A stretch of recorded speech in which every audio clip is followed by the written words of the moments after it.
마지막 성령님의 9가지 열매입니다. 16강 성령의 열매를 맺는 삶을 갈망하며, 여러분들, 성령의 열매는 맺어도 되고 맺지 않아도 되는 열매가 아니라 반드시 우리의 삶 가운데 맺어야 할 열매입니다. 성경에 보게 되어지면 아름다운 열매 과실을 맺지 아니하는 모든 나무들마다 불에 던지우리라. 주여 주여 말하는 자가 아닌 아버지의 뜻대로 행하는 자가 구원을 얻으리로다. 성경은 말씀하고 있습니다. 예수님께서 말씀하신 그 아름다운 열매란 무엇을 말하고 있는 것입니까? 성령님의 9가지의 열매이겠죠. 왜? 성령님의 9가지의 성품은요, 무엇에 의해 만들어집니까? 하나님의 말씀입니다. 우리가 하나님의 말씀에 순종하다 보면 자연스럽게 우리의 삶 가운데 성령님의 9가지의 열매는 맺게 되어져 있더라. 그러나 육신대로 살아가고 하나님의 말씀에 불순종하는 사람들은 절대로 성령님의 9가지의 열매를 맺을 수 없습니다. 어떤 사람은 이 성품을 단순히 아직 내가 부족해서, 연약해서 맺어지지 못하는 열매야 라고 생각합니다. 물론 그럴 수 있습니다. 왜냐하면 믿음의 시작은 서로가 다 다르기 때문입니다. 그러나 교회를 5년, 10년 다녔는데도 불구하고 자신의 성품을 변화시키지 않는다라고 하면 과연 주님 앞에 서게 되어졌을 때 주님이 우리를 알아보실 수가 있겠습니까? 주님이 영원토록 우리와 함께 살길 원하신다라고 말씀하고 계시는데 우리가 어떻게 주님과 함께 영원토록 육체의 모습으로 살아갈 수 있겠습니까? 불가능한 영역 아닌가 생각되어집니다. 우리는 신랑 예수의 거룩한 신부로 부르심을 받았기 때문에 이제 우리의 성품은 누구의 성품을 닮아가야 합니까? 예수와의 성품을 닮아가야 합니다. 그렇다면 우리는 어떻게 해야 예수와의 성품을 닮아갈 수 있을까? 첫째, 적어놔 주십시오. 예수와를 향한 헌신으로부터 시작되어집니다. 예수와를 향한 헌신, 한 사람들은 입고로 말씀에 순종하니까 성품이 변화되어지겠죠. 그러나 반대로 예수와 함께 헌신하지 아니하는 사람들은 나는 그냥 이 모양 이 꼴대로 살고 싶어. 그게 성경에 뭐라고 말합니까? 육신의 종노릇했던 모습.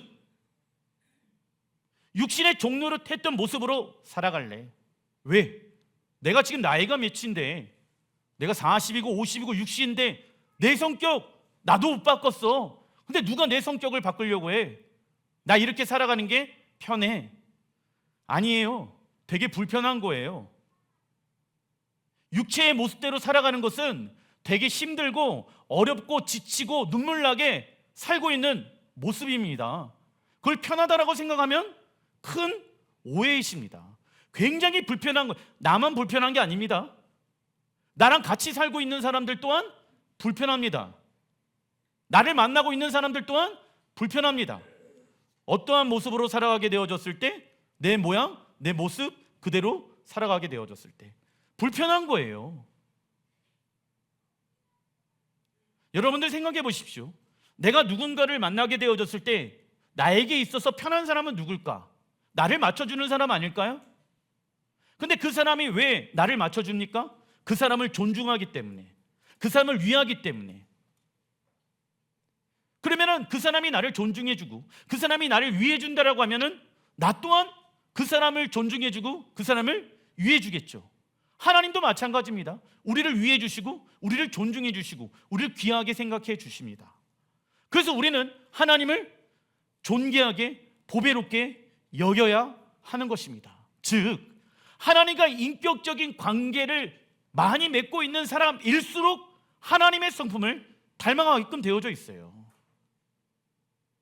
오해하지 말아야 될 영역이 있는데, 능력이 많은 사람들이 있어요. 은사가 많고. 그런데 모든 은사는 다 누구의 것입니까? 하나님의 것이에요. 내게 아니에요. 하나님 앞에 쓰게 되어졌을 때 어떤 목사님이 교회를 막 10,000명, 10만 명 부흥시켰어요. 그거 가지고 하나님 앞에 설까요? 아니면 거룩한 하나님의 신성한 성품을 가지려고 애쓰고 노력한 그 모습 그대로 쓰게 되어질까요? 은사와 달란트는요, 하나님이 주신 거예요. 그거 가지고 하나님 앞에 서는 게 아니에요. 얼마나 내가 이 땅에서 하나님을 귀하게 보배롭게 여겼는가를 통해서 내가 그렇게 변화되어질 수 있는 것입니다. 시편 119편 10절에 내가 전심으로 주를 찾았사오니 주의 계명에서 떠나지 말게 하옵소서. 전심으로 여러분들이 주님을 찾고 계시잖아요. 그러면 먼저 해야 될 것이 있더라. 주의 계명에서 떠나지 않는 거예요. 그래야 거룩한 하나님의 말씀에 순종하게 되어지고 헌신하여서 예수와의 아름다운 신부로 변화되어질 수 있다. 그래서 성령님의 열매 맺는 삶은요, 예수와를 향한 헌신의 삶과 서로 연결되어져 있다. 이게 사실 성령의 9가지의 열매의 핵심이에요. 성령님의 9가지의 열매는 예수와를 향한 헌신의 삶과 서로 연결되어져 있다. 주님 앞에 헌신된 사람들은 자연스럽게 성령의 9가지의 열매를 맺기 시작합니다. 근데 헌신하지 않는 사람들은 성령의 9가지의 열매는 관심이 없고 꿈, 계시, 은사, 달란트 이런 거에 집중한다. 근데 그게 다 나쁘다고 이야기하는 게 아니죠. 그것도 필요합니다. 하지만 주님 앞에 설 준비를 하는 그리스도의 신부는 이것을 더 중요하게 생각할 것입니다.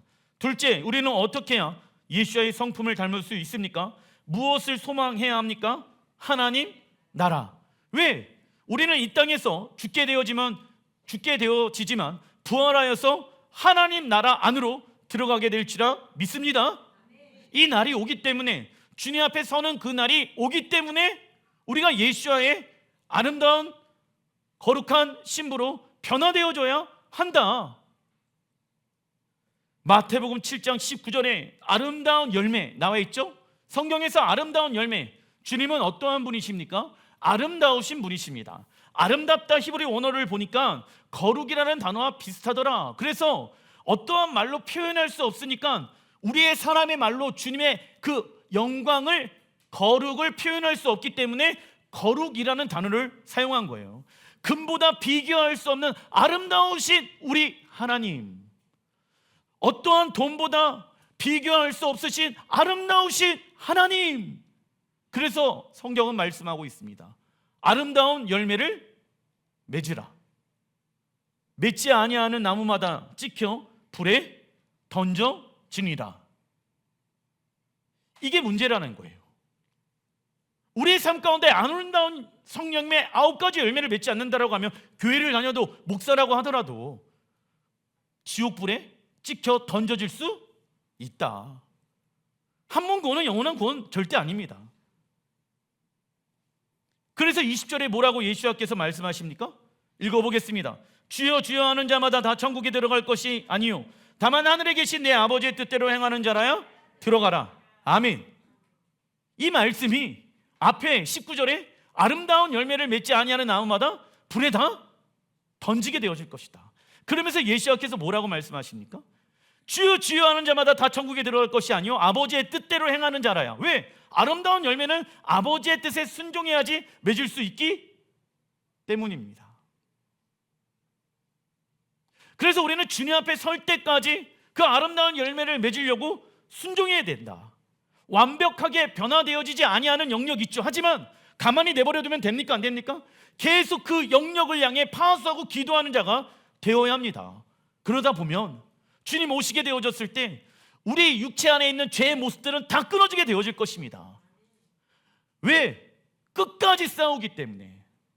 그러나 끝까지 싸우지 아니하는 사람들, 내가 이제 나이가 60이고 70이고 이제 곧 있으면 주님 앞에 서는데 이러한 훈련이, 이러한 성품 훈련이 나에게 무슨 소용이 있는가라고 생각하시는 분들은 그 열매 못 맺습니다.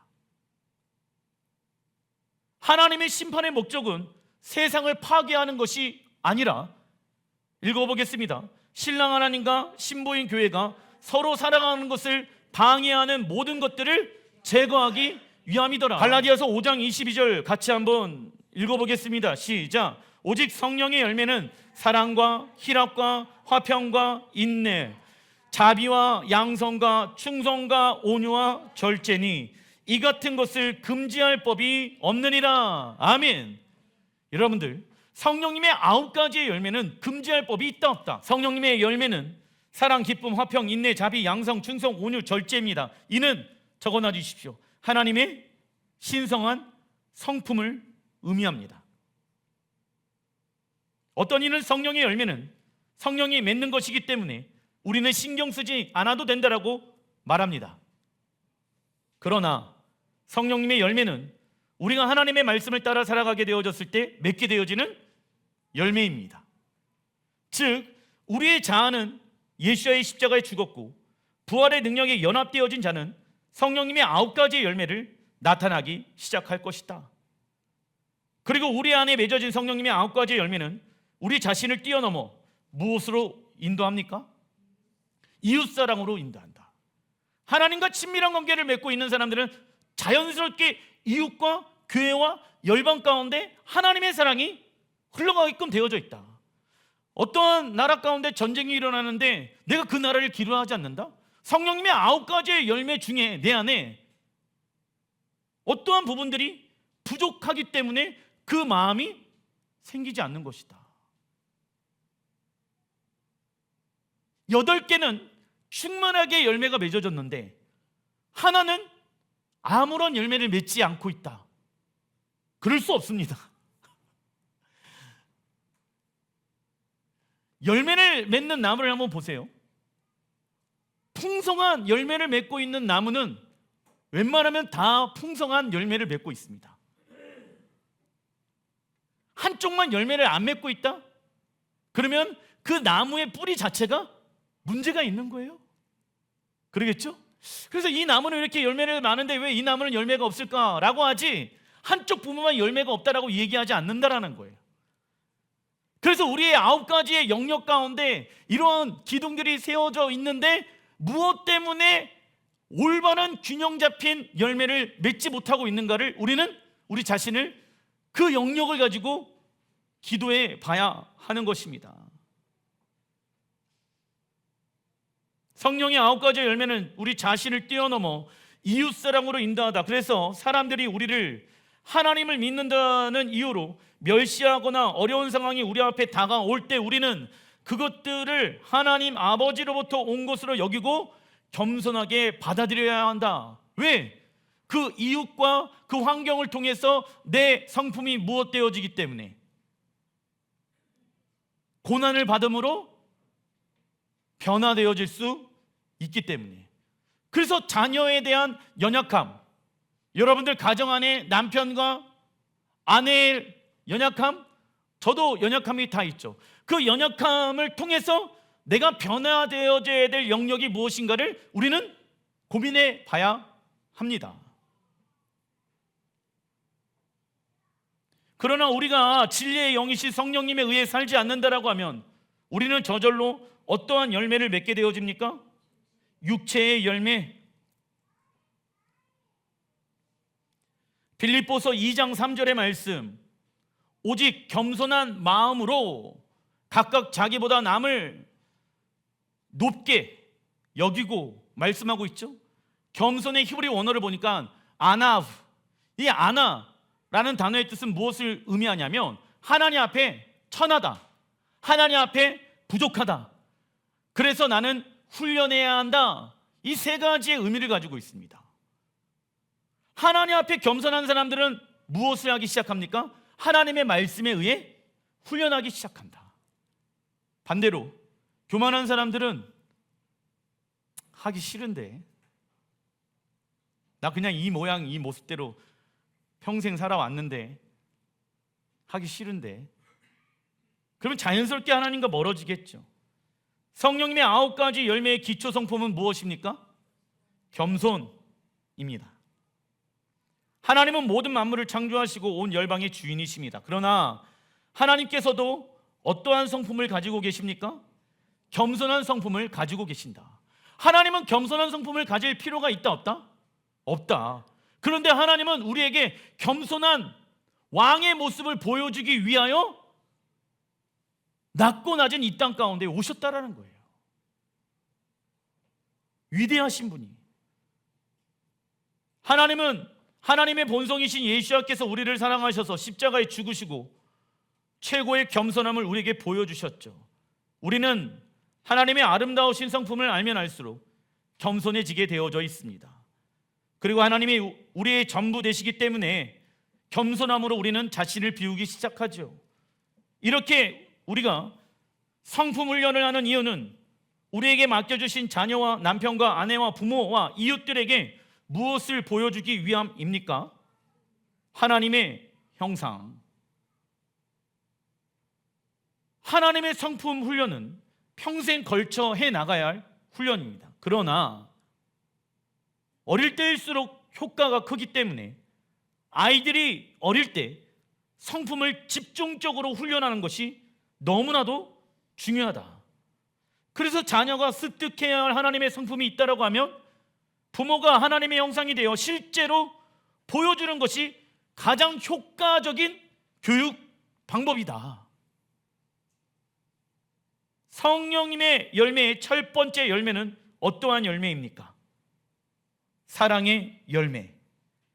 이 사랑의 열매는 다른 모든 것들을 자라나게 하는 무슨 역할을 감당합니까? 거름의 역할을 감당하고 있다. 그래서 예수님께서는 하나님을 사랑하고 이웃을 사랑하는데 어떻게 사랑하나? 성품을 다하여, 마음을 다하여, 생각을 다하여, 너의 힘을 다하여 하나님을 사랑하고 내 이웃을 내 몸과 같이 사랑하라. 따라해 주십시오. 하나님에게 있어서 가장 큰 일은 하나님이 나를 사랑하는 것이다.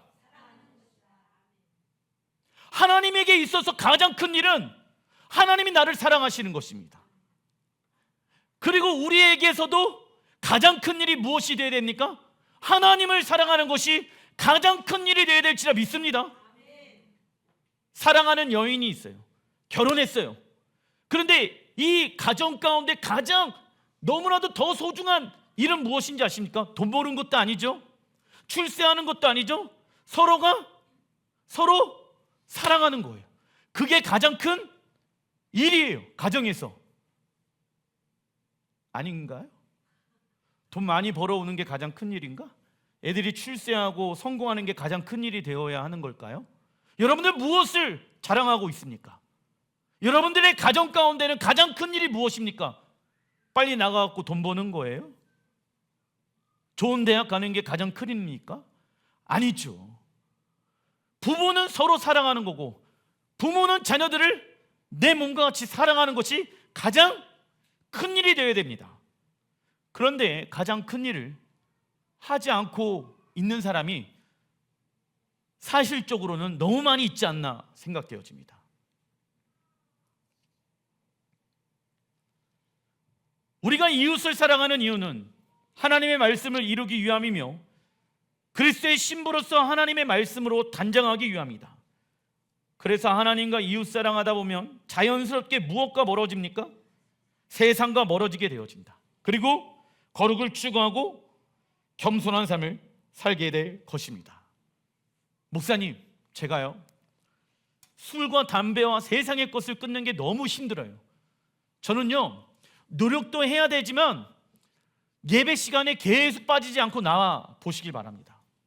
하나님을 사랑하다 보면 점점점 그러한 것들이 재미없고 그러한 것들이 결국 나에게 어려움을 주고 죄의 열매를 맺게 되어진다는 것을 알게 되어집니다 라고 알려드려요. 그러면 자연스럽게 어떻게 되어집니까? 끊어지기 시작합니다. 두 번째 열매는 무엇입니까? 기쁨의 열매. 기쁨의 영역은, 사람의 기쁨의 영역은 누구에게 속한 영역입니까? 하나님께 속한 영역이다. 하나님은 우리에게 정서적인 기쁨과 육체적인 기쁨을 주셨지만 가장 큰 기쁨은 어떠한 기쁨을 우리에게 주시길 원하신다? 영적인 기쁨. 예배 가운데 영적인 기쁨을 경험했어. 그걸 한마디로 어떠한 것이라고 말하면 구원의 기쁨이겠죠. 그 구원의 기쁨을 가지고 있는 사람은요, 세상 기쁨을 부러워하지 않는다. 다 쓰잘데기 없다는 것을 알게 되어지더라. 하나도 부럽지 않더라.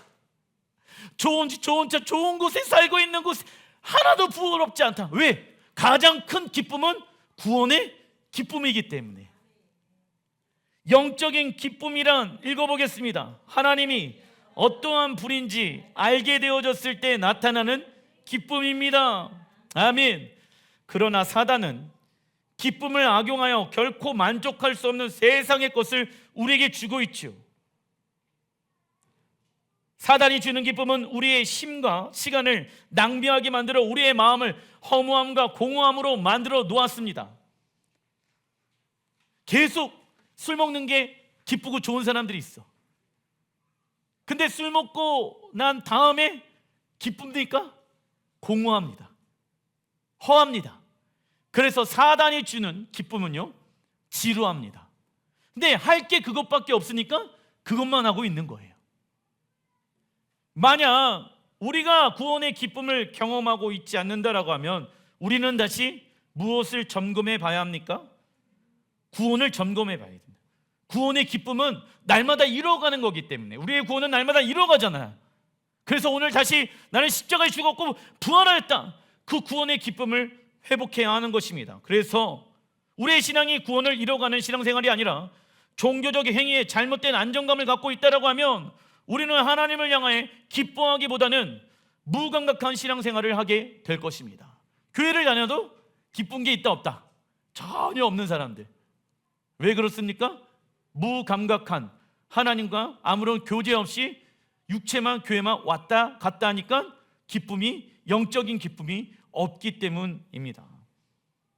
다음 열매는 어떠한 열매입니까? 화평의 열매입니다.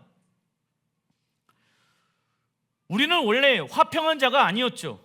불안해했고 두려워했으며 죽을 수밖에 없는 존재였습니다. 그러나 예수의 십자가 희생으로 인해 우리는 의롭게 되어졌고 하나님의 화평이 우리의 삶 가운데 시작되어졌다. 그래서 우리의 마음에는 내적인 평화가 시작되어졌습니다. 그리고 우리는 외적인 평화를 만들어 나가야 된다. 내적이, 우리의 마음이 샬롬이 임하였다라고 하면 외적으로도 우리는 샬롬을 만들어 내어야 합니다. 어떻게 해요? 마태복음 5장 9절 읽어보겠습니다. 화평하게 하는 자는 복이 있나니 그들이 하나님의 아들이라 일컬음을 받을 것이며. 아멘. 하나님은 거듭난 우리에게 하나님과 이웃과 세상을 화목케 하는 직분을 주셨습니다. 그래서 하나님은 어떠한 분이시냐면 샬롬의 하나님이시더라. 근데 이 샬롬은요, 무엇에 의해 만들어지냐면 하나님은 질서의 하나님이십니다. 하나님의 질서는 하나님의 말씀에 의해 세워지죠. 그래서 하나님의 질서를 따라가는 사람들은 내적, 외적 평화를 누리게 되어집니다. 왜? 하나님의 질서는 하나님의 말씀이며 하나님의 말씀은 우리에게 무엇을 가져다 준다? 샬롬을 가져다 주기 때문에. 근데 내 마음 가운데 평화가 없다. 목사님, 교회를 다니는데 내 마음에 평화가 없어요. 문제는 다른 데 있지 않습니다. 오해하지 마십시오. 가정 문제, 직장 문제 아니에요. 내 마음에 지금 예수를 왕으로 영접해 드려 있지 않고 있기 때문에 마음이 싱숭생숭한 겁니다. 하나님의 말씀, 기초, 질서의 말씀으로 세워놔야 되는데 다른 것으로, 감정으로, 생각으로, 환경으로 세워놓다 보니까는 내 마음이 자꾸 업앤다운이 심한 거다. 그래서 내 내면의 평화를 세우기 위해서는 먼저는 예수를 내 마음의 왕으로 모셔드려야 된다. 그리고 내적 평화를 경험하고 있는 사람은 외적 평화, 하나님의 영상을 보여주는 자로 우리가 이 땅에서 살아가야 하는 것입니다. 그러면 하나님의 영상으로 이 땅에서 어떻게 살아가야 됩니까? 결국 하나님의 자녀들은 하나님의 말씀에 의해 살아가야지 샬롬이 이루어지는 것이더라. 그러나 하나님의 말씀과 반대로 살아가잖아요. 무엇이 오더라? 어려움이 오는 거예요. 고난이 오는 거예요.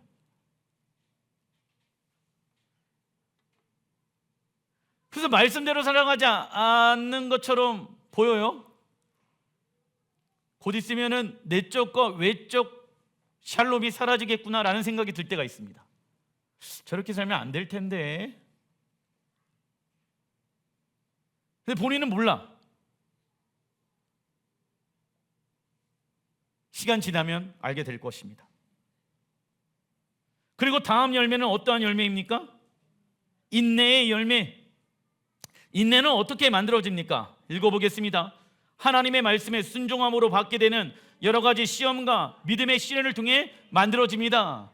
그래서 하나님이 우리에게 남편과 아내와 자녀도와 교회 성도들을 우리에게 붙여주셨다. 왜? 무엇을 만들어내라고? 인내를 만들어내라고.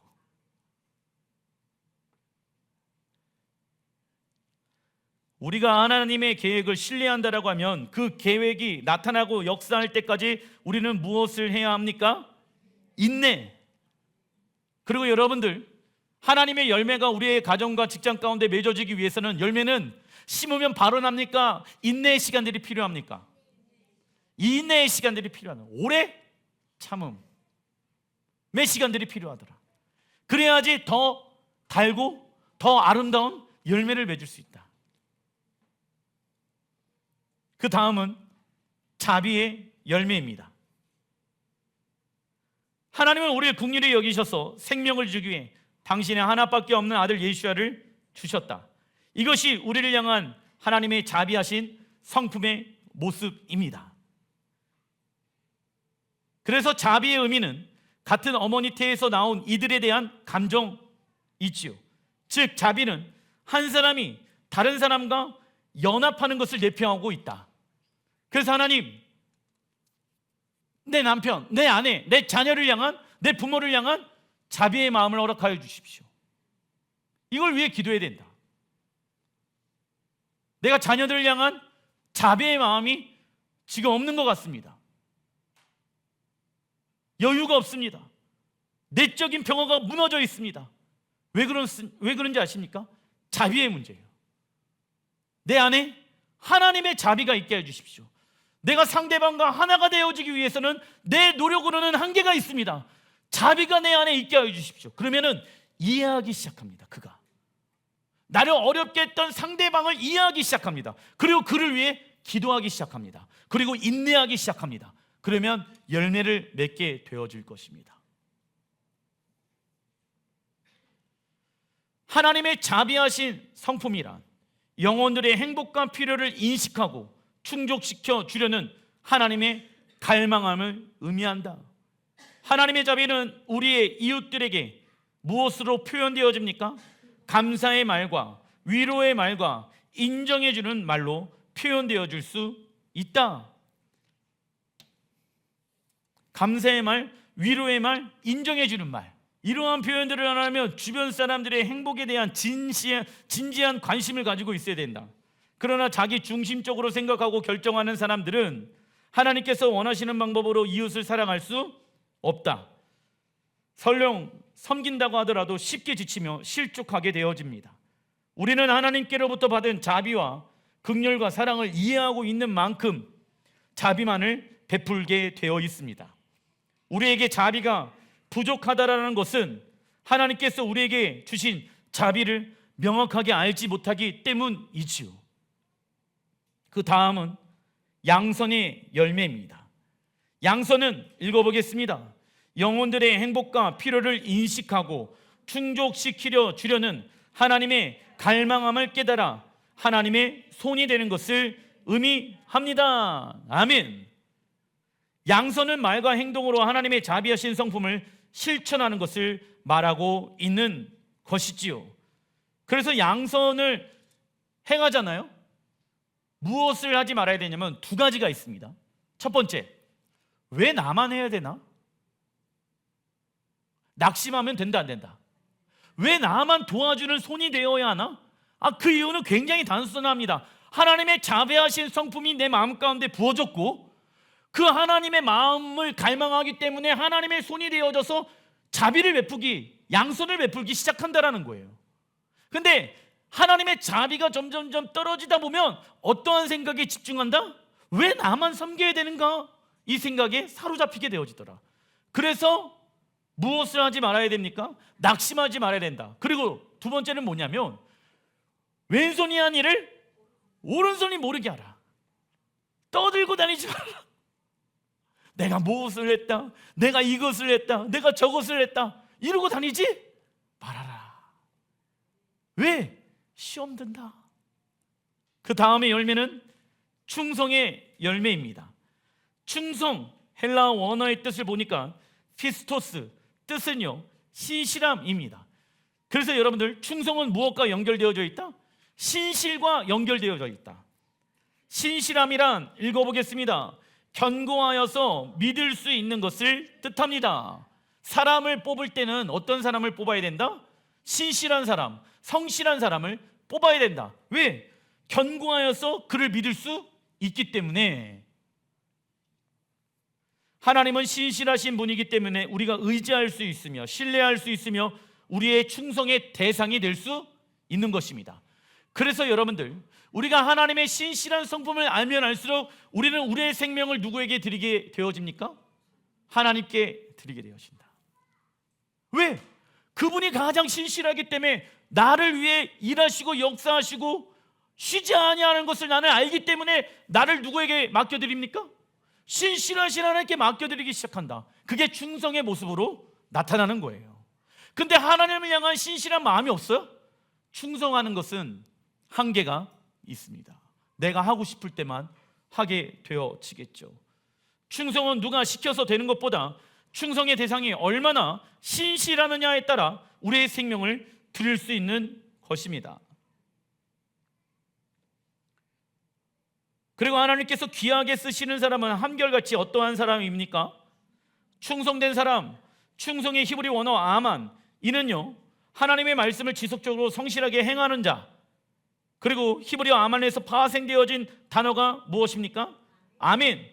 하나님의 말씀대로 하소서, 하나님의 말씀은 항상 옳습니다 입니다. 그런데 우리가 하나님께 충성하는 데 방해되어지는 우리 안에 잘못된 자기 사랑이 있더라. 그게 무엇입니까? 게으름이다. 게으름은 잘못된 자기 사랑이다. 말씀에 딱 하나님이 떨어지면 어떻게 됩니까? 즉시 온전히 기쁘게 해야 되는데 나중에 할게요, 나중에 할게요, 몰아서 할게요. 그런 게 어디 있어요? 몰아서 하면 안 돼요. 나중에 하면 안 돼요. 내가 즉시 해야 될 것을 즉시 해야 됩니다. 그 다음에 열매는 온유의 열매입니다. 온유란 하나님의 말씀으로 길들여진 상태. 마태복음 5장 5절, 온유한 자는 복이 있나니 그들이 땅을 기업으로 받을 것이며. 우리가 예수의 피로 구원이 시작되어졌다라고 하면 온유한 자로 하나님의 말씀에 순종하는 방법을 배워야 된다. 즉 온유한 자로 살아간다는 것은 앞으로 이 땅에 완성되어질 하나님 나라를 위하여 현 세상에서 심는 것이다. 하나님의 말씀에 길들여져 있는 상태. 왜? 장차 받게 되어질 영광이 있다 없다? 있다. 그 나를 위하여 온유한 자로 살아가는 것이다. 그런데 여러분들, 한 번 구원은 영원한 구원이라는 이 잘못된 프레임이 얼마나 우리를 어렵게 하는지 이해되십니까? 한 번 구원은 영원한 구원이야. 온유한 자로 살아갈 필요 있어요 없어요? 없어. 천국만 가면 되는데. 근데 땅이 없는데, 기업이 없는데 온유한 자로 안 살면, 말씀에 길들여진 상태로 살지 않으면 기업이 없는데 어떻게 천국에 들어갑니까? 못 들어가지. 마지막 열매는 어떠한 열매입니까? 절제 열매. 절제 열매는 읽어보겠습니다. 내가 주인된 삶을 통제하는 것이 절제입니다. 우리는 우리의 몸과 생각과 감정을 절제함으로 하나님께 영광 올려드려야 한다. 크리버 빌립보서 3장 12절의 말씀 같이 한번 읽어보겠습니다. 내가 이미 얻었다 함도 아니요 온전히 이루었다 함도 아니라 오직 내가 그리스도 예수께 잡힌 바 된 그것을 잡으려고 달려가노라. 아멘. 저도요 부족한 것이 너무 많이 있습니다. 온전히 이루은 것도 아니고 이미 얻은 것도 아닙니다. 지금도 그러나 포기하지 아니하고 달려가노라. 끝까지 내 안에 있는 죄와 싸우는 그 싸움을 해야지 거룩한 하나님의 성품을 얻을 수가 있는 것이다. 근데 달리기를 그만하잖아요. 우리가 죽게 되어졌을 때 달리기를 그만해야 돼. 근데 살아있을 때 한 번 구원은 영원한 구원이라고 생각하면서 그냥 그 구원을 이뤄가는 삶을 살지 않는다라고 하면 이미 얻은 구원은 어떻게 되어질까요? 잃어버리는 거예요. 빌립보서 3장 12절에 사도 바울이 말씀하고 있습니다. 바울은 성령님의 열매 중에 이미 자랐다라고 생각하는 영역조차 더 깊이 성장해야 할 필요가 있다라고 말씀하고 있습니다. 우리의 영적 성장은 신랑 예수와 혼인잔치 할 때까지 끝나지 않은 것이다. 하나님의 모든 속성은 무엇하시기 때문에 영원하시기 때문에 신랑 예수와의 혼인잔치 할 때까지 우리의 영적 성장은 끝난 것이 맞다 아니다? 아니다. 왜? 하나님은 영원하신 분이시기 때문에. 저는요, 우리가 분별해야 됩니다. 성령의 9가지 열매를 쭉 보니까 하나님 말씀에 순종하는 사람이 되어라, 아니면 사람 보기에 좋은 사람, 착한 사람 되어라 라고 얘기합니까? 이거 얘기 안 하죠? 사람 보기에 좋고 우리 목사님 성품 참 좋아, 우리 목사님 참 사람 좋아, 필요 없습니다. 사람 좋아서 어떻게 하려고요? 하나님 보시기에 좋아야죠. 하나님 말씀에 목회자가 순종해야죠. 근데 우유부단하고 그냥 소심하고 해야 되고, 그러면 내 마음이 강하고 담대해 충성된 모습을 길러내야 되고, 이러한 부분들이 우리가 다 주님 앞에 다듬어져야 될 영역이라는 거예요. 그래서 저 사람이 얼마나 하나님 말씀에 충성하고 있는가, 그걸 봐야 돼. 저 사람이 얼마나 좋은 사람일까? 실망할 거예요. 저를 만난 사람은 저를 다 실망합니다. 우리 목사님 좋은 것 같은데? 좀 깊이 만나다 보면 실망합니다. 실망 안 해봤어요 아직? 좀 더 다가오세요. 실망하는 모습들 창피합니다. 예, 저는 여러분들에게 실망시킬 수 있는 부분들이 많이 있습니다. 그러나 계속 달려나가겠습니다. 문제는 그거예요. 내가 변화되려고 하느냐. 근데 문제는 뭐냐면 저 사람은 안 바뀌어. 이게 문제인 거야. 그게 내 마음에 소망함을 잃어버리게 만드는 거야. 같이 부부가 우리 그렇게 한번 해봅시다 라는 그 소망함이 있어야 되잖아. 근데 상대방이 저 사람은 절대 안 바뀔 것 같아. 바뀌려고 노력도 안 했어. 그게 제일 어려운 거야 사실. 소망이 없는 게. 하지만 우리의 소망함은 하나님께 있습니다. 따라서 우리가 하나님을 더 많이 알수록 하나님을 더 많이 갈망하게 되어집니다. 그리고 그분과의 교제를 더 많이 갈망할수록 그분을 더 많이 닮고 싶어 할 것입니다. 그래서 디모데전서 4장 7절에 망령되고 허탄한 신앙을 버리고 나와 있죠. 잘못된 가르침이야. 허탄한 가르침 따라가지 마. 망령된 가르침을 따라가지 마. 경건에 이르도록 내 자신을 연단하라. 우리 안에 사랑을 연단하고 있는가? 아니면 질투와 이기심을 연단하고 있는가? 관대함을 연단하고 있는가? 아니면 탐욕과 욕망과 연단하고 있는가를 살펴봐야 합니다.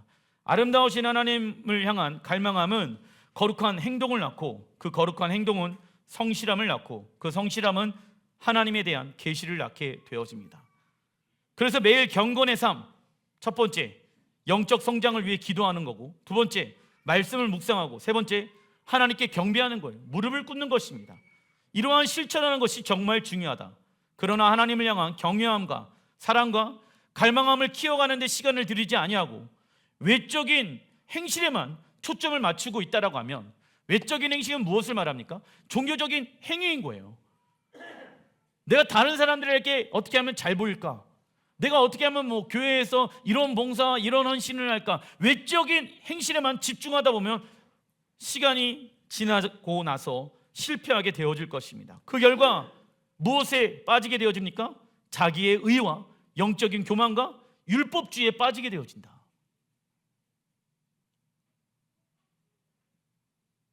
쟤는 왜 저럴까? 쟤는 왜 저렇게 말할까? 쟤는 왜 저렇게 행동할까? 자기는 아닌 것처럼 생각하는 거예요. 이게 제가 빠지기 가장 쉬운 죄의 모습인가? 왜? 나는 그렇게 하고 있지 않은데.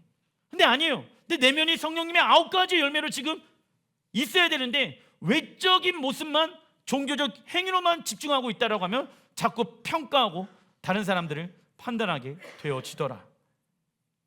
마태복음 7장 18절 읽어보겠습니다.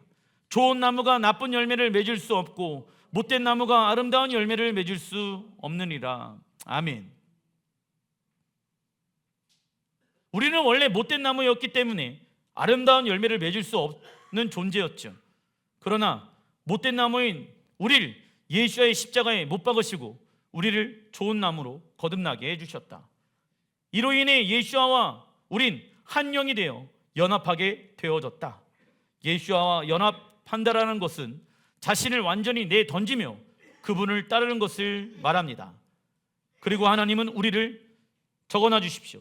청지기란 읽어보겠습니다. 하나님이 우리에게 맡겨놓으신 모든 것을 남용하지 않고 책임있게 관리하는 자입니다. 그래서 청지기는 어떠한 가치를 가지고 하나님이 주신 신체, 재능, 열정, 마음, 감정, 시간들을 관리하며 살아갈까요? 성경적 가치, 하나님 나라의 가치, 영원한 가치를 가지고 하나님이 우리에게 주신 신체, 재능, 열정, 마음, 시간, 감정, 돈을 관리하며 살아간다. 그런데 어떤 이는 교회에서 돈 얘기하면 이기적이고 욕심 많은 사람들이나 갖는 거라고 생각한다. 옳지 아니하는 생각입니다. 우리가 돈을 값어치 있게 사용할 수 있도록 바른 목적을 세워놓는다라고 하면 올바른 방법으로 돈을 벌 수 있으며 관리도 올바르게 할 수 있습니다. 그런데 돈에 대한 가치를 제대로 성경적으로 세워놓지 않기 때문에 세상 가치 가운데 살아가기 때문에 돈을 내가 원하는 방법으로 벌고 그리고 그 돈이 다리가 달려서 사라지게 되어지더라. 우리가 어떤 사람이냐에 따라 우리가 무엇을 하느냐가 결정되어지며 우리가 무엇을 하느냐에 따라 우리가 어떤 사람이 되는가를 결정하게 되어집니다.